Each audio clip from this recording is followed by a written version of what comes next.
Salam bertemu rakan dan sahabat saya di Malaya Beauty channel YouTube. Baik, dalam pertemuan malam ini saya seperti biasa mengajak rakan-rakan untuk berkongsi berkaitan dengan numismatik dan juga beberapa isu penting yang berkaitan dengan negara.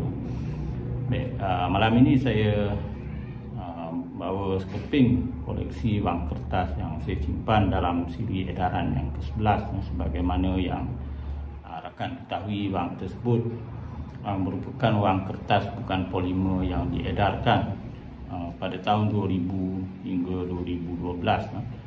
Sebagaimana yang rakan lihat dalam banknot tersebut, tertera nombor siri Sasana Kijang.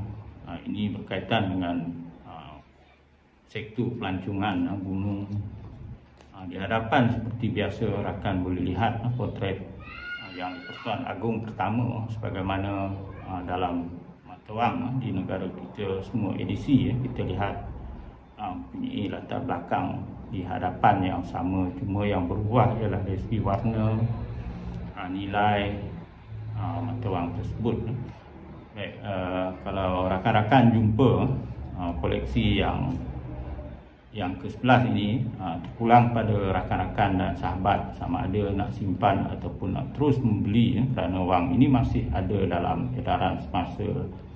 Tetapi saya memilih untuk menyimpan untuk masa depan ataupun untuk koleksi peribadi, kerana wang RM1 ini dia tidaklah banyak sangat nilai yang terpaksa kita tanggung walaupun kita simpan sebagai koleksi. Kalau ada 10 keping, nilainya cuma RM10.